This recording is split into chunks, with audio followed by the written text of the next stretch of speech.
ঘরোয়া উপকরণ দিয়ে বানিয়ে নিলাম মজার এই পিৎজা। আসসালামু আলাইকুম ভাই বোনেরা, কেমন আছেন? আশা করি ভালো আছেন। আলহামদুলিল্লাহ আমিও ভালো আছি। তাই এখানে আমি 1.5 চামচ পরিমাণ গুঁড়ো দুধ দিয়ে দিলাম, 1 চামচ পরিমাণ দিয়ে দিছি চিনি, আর সামান্য পরিমাণ ইস্ট দিয়ে আমি ফুটন্ত গরম পানি দিয়ে লিকুইড দুধ বানিয়ে এক সাইড করে রেখে দিব। পিৎজা বানানোর জন্য এখানে পরিমাণ মতন আমি ময়দা দিয়ে দিলাম, সাথে স্বাদ মতন একটু লবণ দিয়ে দিব। তাই ময়দার সাথে লবণটাকে আমি হাত দিয়ে ভালো করে মিশিয়ে নিলাম।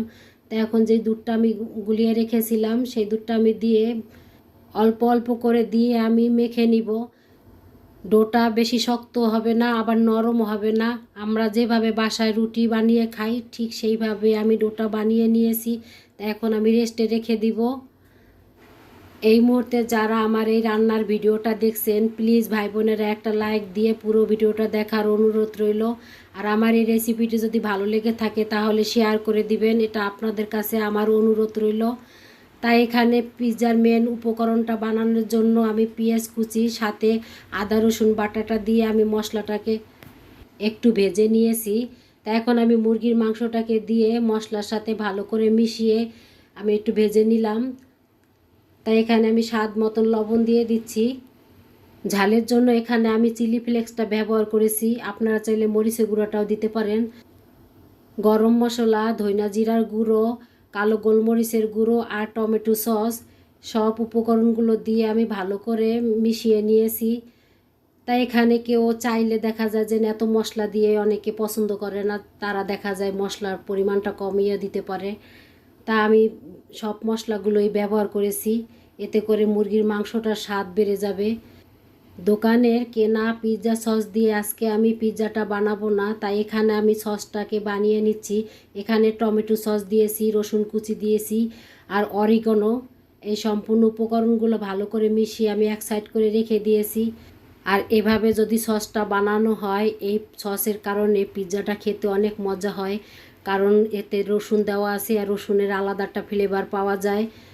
আর পিৎজাটা খেতেও অনেক মজা হয়। তা আমার মতন কে কে এইভাবে সস বানিয়ে পিৎজা বানান কমেন্ট করে বলবেন।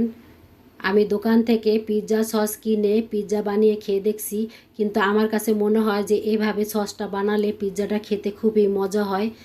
আমি যেই প্লেটে পিৎজাটা বানাবো সেই প্লেটের মাপ নিয়ে আমি পিৎজার রুটিটাকে বানিয়ে নিয়েছি, আর সাইড থেকে একটু মাপের বড় রেখেছি। তা এখন আমি সসটাকে সাইডে লাগিয়ে নিচ্ছি।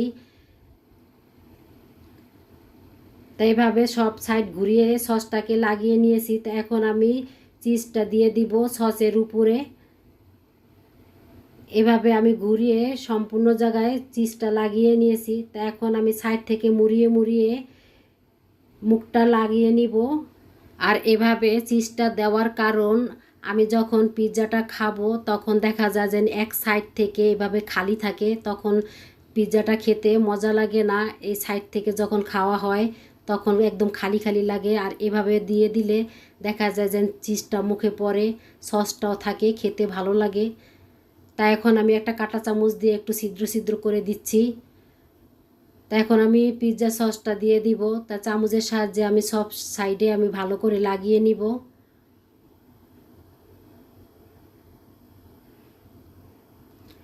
এখন আমি ভেজে রাখা মাংসটাকে ছড়িয়ে ছড়িয়ে দিয়ে দিব।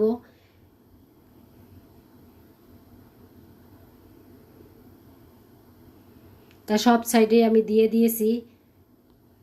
এখন আমি 2 কালারের ক্যাপসিকামটা দিয়ে দিব।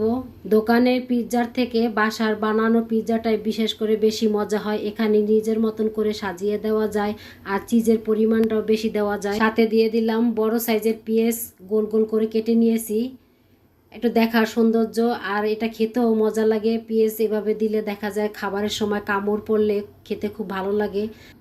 আমার কাছে খুবই ভালো লাগে। তা কার কার কাছে কীরকম লাগে সেটা তো জানি না, সবার চয়েস তো আর এক না। এদিকে আমি বড় একটা পাতিলাতে পিৎজার প্লেটটা দিয়ে ঢাকনা দিয়ে ঢেকে দিলাম। চুলার আঁচটা মিডিয়াম রেখে 20-25 মিনিটের মতন চুলায় রেখেছিলাম। মাশাল্লাহ আমার পিৎজাটা হয়ে গেছে। খুব সহজেই ওভেন ছাড়া এভাবে পিৎজা বানিয়ে নেওয়া যায়, খেতেও অনেক দুর্দান্ত মজা হয়েছিল। এই রেসিপিটি যদি ভালো লেগে থাকে আর এইভাবে নিত্য নতুন রেসিপি দেখার জন্য প্লিজ ভাই বোনেরা আমার চ্যানেলটি সাবস্ক্রাইব করে আমার সাথে থেকে যাবেন। আজকের মতন এই পর্যন্ত। আল্লাহ হাফেজ।